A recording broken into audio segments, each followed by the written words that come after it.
हाँ जी सर, हमारे पास सवाल में ये कहा गया है कि एक एंट्रेंस जो एग्जाम होता है उसमें बेसिकली तो एमसीक्यू तो क्वेश्चंस हैं, मतलब कि मल्टीपल चॉइस तो क्वेश्चंस है विद दी 4 ऑप्शंस, और हर सवाल के 4 ऑप्शंस हैं, सही है, जिनमें से कि चारों में से एक ऑप्शन सही है, राइट।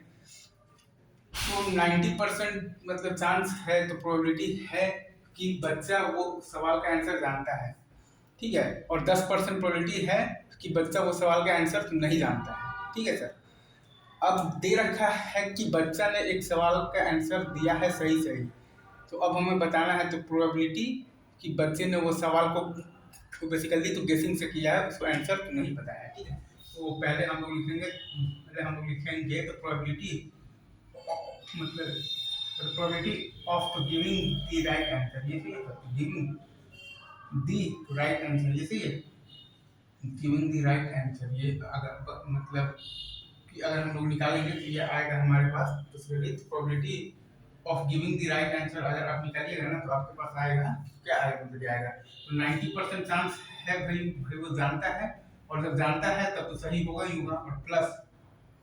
और चांस है कि भाई कि वो नहीं जानता है तो गेस करेगा तो 1/10, और जब वो गेस करेगा तो 1/4 है चांस उसका सही होने का, मतलब कि 9/10, और प्लस आएगा आपके पास 1/40, मतलब ये बराबर है आपके बेसिकली किसके बराबर है, 37/40 के बराबर है तो 37, और 22/40 के बराबर है, ये सही है, ये सही है क्या, इज इट ट्रू। अब हमें इसमें से चाहिए कि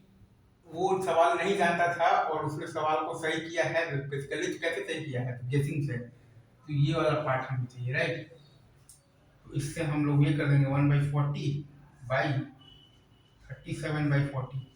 आंसर आपके पास आ जाएगा 1/37। ये प्रोबेबिलिटी है, बेसिकली ही डज बाय तो गेसिंग,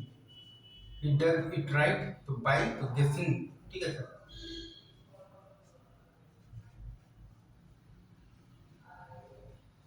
इसका आप निकालिएगा तो ये आ जाएगा, क्या आएगा, एक बार मैं फिर से करता हूँ, 1/40 बाई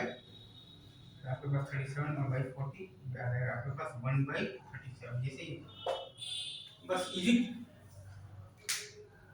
मतलब कि 4 ऑप्शन है हर सवाल के, जिनमें से कि एक ऑप्शन सही है, और 90% चांस है कि वो बच्चा सवाल का आंसर जानता है, ठीक है। अब बच्चे ने, और हाँ 90% चांस है जानता है, तो 10% चांस है कि वो आंसर नहीं जानता है, तो वो बंदा तो क्या करेगा, तो गेसिंग करेगा, ठीक है। और अब उसने आंसर दिया है, बेसिकली सही आंसर दिया है, क्या प्रोबेबिलिटी है कि उसने उस सवाल का सही आंसर दिया है, तो गेसिंग से दिया है, तो भाई वो बेसिकली आंसर जानता था तो 9/10, और जानता है तब तो 1 प्रोबेबिलिटी है, और प्लस और नहीं जानता था तो 1/10, गेसिंग किया है 1/10 इंटू, और जब वो गेसिंग करेगा तो 1/4, ये नीचे आएगा, और ऊपर आएगा कि वो नहीं जानता था और उसने बेसिकली सवाल सही किया है, या है तो गेसिंग से, तो 1/40 ऊपर आएगा और नीचे आएगा 37/40, आंसर आ जाएगा आपके पास तो 1/37, सही है सर, बस थैंक यू वेरी मच।